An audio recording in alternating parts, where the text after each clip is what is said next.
Bonjour à tous, ici Anne, j'espère que vous allez à merveille. Aujourd'hui, on va parler des tempéraments. Les tempéraments, c'est quelque chose qui est très ancien, qui vient de l'époque des Grecs, de Platon, de l'époque médiévale.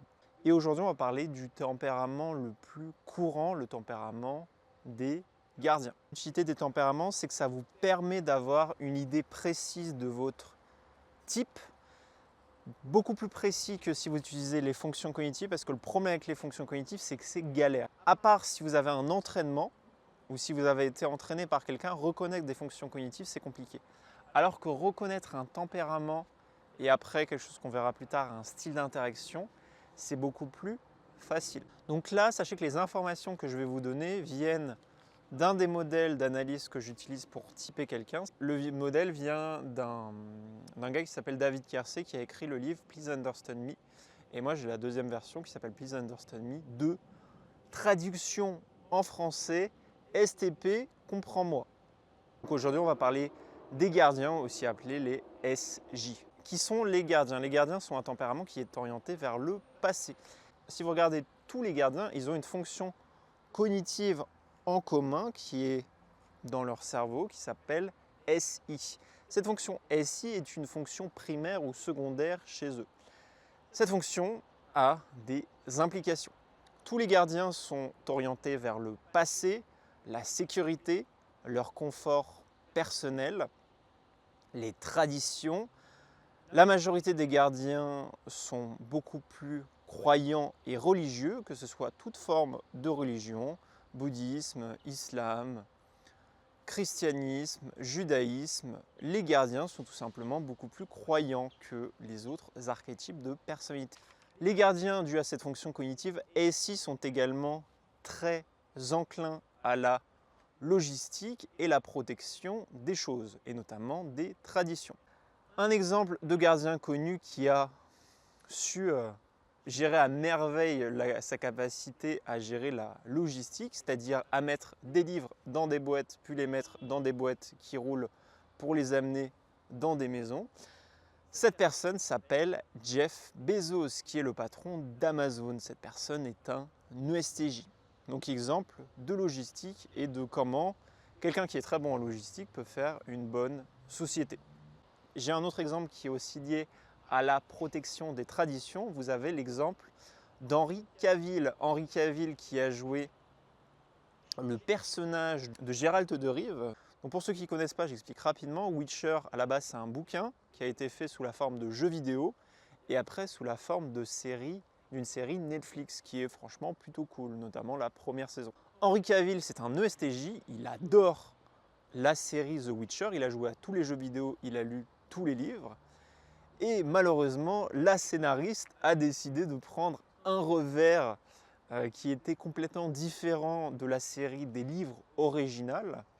Et ça n'a pas plu à Henry Cavill, qui est un ESTJ. Et donc, qu'a décidé Henry Cavill? Se barrer de la série, alors que c'était littéralement le personnage principal.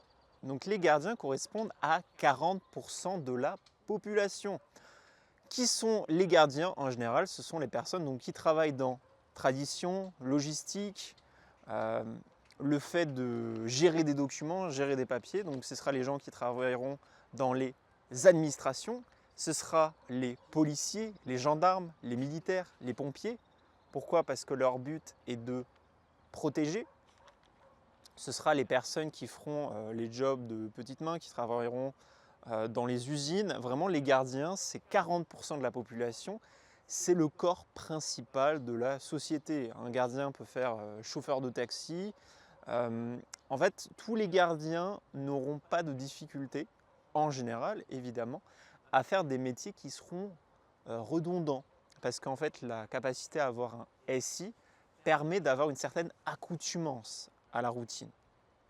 Et sachant que la majorité des gardiens sont orientés sur la sécurité, leur confort personnel, le fait d'être le plus sécurisé possible, ils n'hésiteront pas à rentrer dans un CDI, quoi que ce soit, voilà, comme CDI, et ils n'auront pas de difficulté à parfois faire des métiers qui seront routiniers, notamment des femmes qui sont gardiennes, qui ont qui sont encore plus orientés vers la sécurité que les hommes en général. Et donc, quand vous voyez des femmes dans l'administration, dans les mairies, voilà, dans tous les corps administratifs, en général, c'est très probable que ces gens-là soient des gardiens. D'autres exemples au niveau des gardiens connus que j'ai pu analyser, typer. Comme je vous l'ai dit, les gardiens sont traditionnalistes, c'est-à-dire qu'ils auront une tendance naturelle à être orientés autour des partis qui sont traditionnalistes. Notamment des partis comme, si vous prenez en France des partis comme par exemple le Parti communiste, il y a plein de gardiens dedans, parce que le Parti communiste d'origine est un parti ouvrier, et donc forcément vous avez pas mal de gardiens à l'intérieur, parce que ça correspond à 40% de la population, et les ouvriers en général ont tendance à être plus des gardiens que des SP. Pourquoi? Puisqu'ils ont une accoutumance plus facile à la routine. Évidemment à chaque fois, hein, parce que je sais qu'il y en a qui vont me gonfler en mode « Oh, il a dit que les gardiens c'était que des mecs… Voilà, je sais pas ce que les gens disent, mais les gens en commentaire, je vous connais. Sachez que c'est toujours des pourcentages. Les gardiens ont des tendances naturelles à être plus gendarmes, pompiers, bosser dans l'administratif, bosser dans les usines, mais ce n'est pas tous les gardiens qui font ça. Je vous ai donné de toute façon l'exemple de Jeff Bezos qui a une des plus grosses sociétés du monde et qui a un ESTJ. Voilà, parenthèse fermée. Donc on aura Parti communiste, aussi le Rassemblement national. J'ai un ami à moi qui est dans le Rassemblement national, je ne dirai pas son type, je ne dirai pas son prénom, voilà, pour conserver son anonymat. Et cette personne, donc, à qui j'ai appris le typage de personnalité et qui est franchement très très bon maintenant pour typer les gens. Donc il arrive à typer 5, 10, 15 personnes par semaine facilement. Cette personne m'a dit que c'était entouré de gardiens. Il y avait des gardiens partout. Des ESFJ, des ISFJ qui sont super traditionnalistes, que ce soit au niveau des gars et peut-être même, franchement, pour connaître des ESFJ, des ISFJ, je dirais que les filles ESFJ, ISFJ sont encore plus traditionnalistes que les gars et on a plein de STJ, d'ISTJ. Donc il y a l'ensemble des gardiens qui sont représentés dans certains politiques, comme par exemple le Rassemblement national. Alors que si vous êtes dans des partis qui ont d'autres mouvances, comme par exemple des partis comme le parti d'Emmanuel Macron que vous aviez quand il a été élu, En Marche, là vous aviez plus des mouvements et des tendances au niveau des tempéraments qui venaient des 4 tempéraments. Artisan, gardien, intellectuel, idéaliste. Aussi au niveau de la droite, si vous prenez tout ce qui est en fait ancien, traditionnaliste, que ce soit au niveau de la gauche ou de la droite, c'est des gardiens en général. Pourquoi? Parce que c'est traditionnaliste, c'est orienté vers la sécurité, orienté sur le passé, le fait de ne pas faire bouger les choses et de garder les choses comme elles sont ou comme elles étaient dans le passé. Pourquoi? Parce que si aujourd'hui une société est instable pour un gardien, qu'est-ce qu'il faut faire? Non, on arrête d'innover, on arrête de changer les choses, ou je ne sais pas quoi. Non, on retourne dans le passé parce qu'on va refaire ce qui a fonctionné dans le passé. C'est un peu ça le mindset d'un gardien. Les gardiens sont orientés sur le présent, le maintenant. Ils donnent aux autres ce qu'ils veulent avoir. Donc c'est dû à la fonction SI et NE. Et également, ils sont orientés vers le passé. Si quelque chose a bien fonctionné dans le passé, on va refaire la même chose. On ne va pas innover. Voyons, innover, c'est dangereux. Et c'est pour ça que si vous regardez dans des sociétés, donc dans des compagnies, en général, si vous regardez dans une compagnie, une PME, n'importe quoi, donc une grosse compagnie, il y a 40% des gens à peu près qui sont réfractaires au changement. Ça correspond aux 40% de gardiens. Autre information également, les gardiens sont orientés autour de la loyauté. La fonction SI, c'est les traditions, c'est respecter les choses. Donc tous les gardiens en général auront une prédisposition à être loyal, plus loyal que d'autres archétypes, dû à cette fonction SI. En fait, un gardien va recevoir des sensations, donc par exemple d'un utilisateur de SP, par exemple moi, en tant qu'ISTP, je vais donner des sensations à par exemple une ISTJ ou un ISTJ. Cette personne va recevoir ces sensations, ces expériences et ça va créer de la loyauté au fur et à mesure. C'est ça le gros avantage des gardiens, c'est que malgré le fait qu'ils soient réfractaires au changement, ce qui est un peu relou pour une société parce que le but d'une société c'est d'avancer, le fait qu'il soit loyal et qu'il respecte certaines traditions, ça permet d'avoir une certaine protection de la société, entre guillemets, et une loyauté qui est très forte. Qu'est-ce qui fait que dans des petits villages de campagne, voilà, qui sont un peu espacés de la société, tout le monde se fait confiance, c'est parce qu'en fait, dû à des générations et des générations, il y a une sorte de confiance collective qui s'est créée grâce aux gardiens, grâce au SJ. Aussi un petit peu grâce au SP. Je vous ferai la vidéo sur les artisans plus tard, donc ce sera la prochaine vidéo.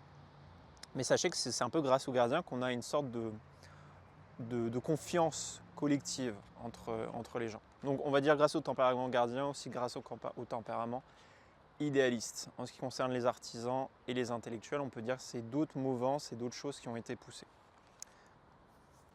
Dernière information, comme je vous l'ai dit, les gardiens, c'est 40% de la population, donc c'est le plus gros bloc de la population, et donc ça mène à différents problèmes. Le problème principal pour les gardiens, c'est que tout ce qui n'est pas gardien, ok, donc ça va en parler à pas mal de monde là, ça va parler à vraiment pas mal de monde là, tout ce qui n'est pas gardien, donc tout ce qui n'est pas traditionnaliste, orienté vers la sécurité, loyal, qui n'est pas organisé, tout autre, c'est-à-dire qui est désorganisé, pas forcément loyal, qui est un peu bizarre, qui n'est pas traditionnaliste, ça c'est considéré comme bizarre par les gardiens. Et donc il y a un préjugé des gardiens en fait dans la société. C'est facile d'être un gardien, il faut ressembler à un gardien, mais si vous n'êtes pas un gardien, donc notamment un SP, que vous êtes complètement désorganisé, bordélique, que vous oubliez les trucs, vous êtes considéré comme bizarre. Si vous êtes un NP ou un NT, donc c'est-à-dire un intellectuel ou un idéaliste, vous êtes considéré encore plus bizarre. Pourquoi? Parce que vous n'avez pas la fonction SI prédominante dans votre cerveau. Vous avez d'autres fonctions cognitives. Et il y a plein d'inductions, et notamment les inductions que il y a une sorte de combo assez facile entre les artisans et les gardiens. Donc les gardiens qui correspondent à 40% de la population, les artisans à 30%, ce qui fait un pack de 70, qui est un pack énorme. Et il y a une complicité, une affiliation naturelle entre les gardiens et les artisans, où les artisans vont donner des sensations aux gardiens et les gardiens vont créer de la loyauté. Alors que si vous regardez du coup les intellectuels et les idéalistes, ils sont un peu plus espacés, ils sont un peu dans un autre monde. Et donc vous aurez beaucoup de préjugés par rapport à ces archétypes. Et notamment, récemment, j'ai fait la rencontre d'un INTJ pour faire du business avec lui, d'un stratège. Et ce gars-là, ça se voit qu'il n'a pas de FE. C'est-à-dire tout ce qui est communication, capacité de skills sociaux, il est vraiment mauvais. En fait, il gère les skills sociaux par la pensée, mais pas par le feeling. En fait, il ne capte pas les émotions des autres, quoi. Il a été diagnostiqué comme autiste et tout le monde dit qu'il est un peu autiste. Et c'est juste qu'il n'a pas de FE, quoi. C'est tout. Et enfin, c'est un peu dommage, quoi. Voilà, mais on parlera des intellectuels plus tard. Voilà pour les gardiens. Donc en résumé, 40% de la population, le bloc majoritaire, la majorité, traditionnaliste, orienté sur le confort. La sécurité, c'est les pompiers, les gendarmes, c'est le corps de la société routinier qui est chargé de protéger la société. Tout ça, c'est les gardiens. C'était Yann. Si vous avez apprécié la vidéo, n'hésitez pas à mettre un pouce vert, un commentaire. Et si vous voulez un typage de personnalité, sachez que mon calendrier est ouvert. Si vous avez un problème, vous êtes confus dans la vie, vous n'arrivez pas à trouver quelqu'un avec qui vous pouvez être en couple. Si vous êtes stressé, inquiet, que sais-je, n'importe quel problème, sachez qu'on peut le résoudre en connaissant votre personnalité et en creusant par rapport à votre passé, vos relations père-mère, toutes ces choses-là. Un plaisir de faire cette vidéo, comme d'habitude, et moi je vous dis à la prochaine. Ciao, ciao.